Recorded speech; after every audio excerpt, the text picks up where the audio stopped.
Mahalaga ang mga salitang ginagamit natin kapag kausap ang mga estudyante. Ang wika ay hindi lang para magbigay ng utos.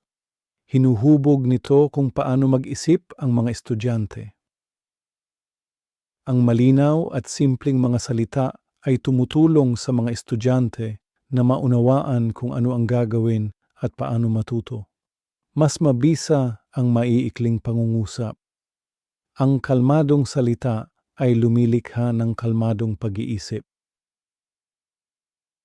Sa pagkatuto, madalas mas mabuti ang mga tanong kaysa sa mga sagot. Kapag masyado tayong mabilis magbigay ng sagot, humihinto ang mga estudyante sa pag-iisip.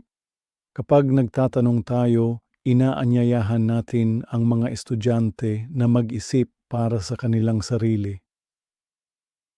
Malakas ang epekto ng mga simpleng tanong. Ipakita mo ulit.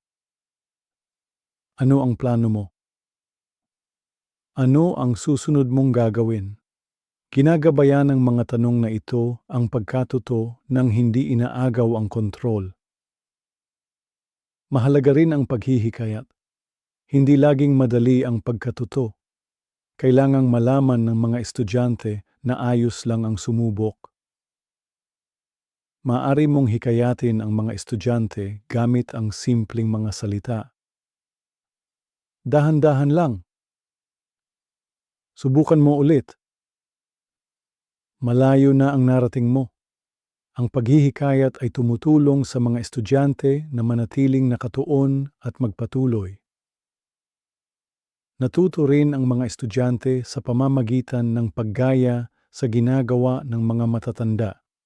Ito ay tinatawag na pagmomodelo.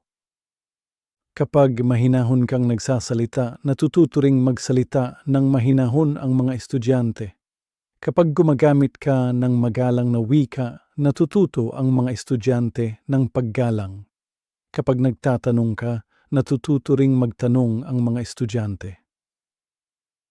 Bawat salitang pinipili mo ay may dalang mensahe. Ang iyong mga salita ay maaaring sumuporta sa pag-iisip. Maaari itong magpalakas ng kumpiyansa. Maaari nitong gabayan ang pagkatuto. Hinuhubog ng iyong mga salita kung paano mag-isip ang mga estudyante.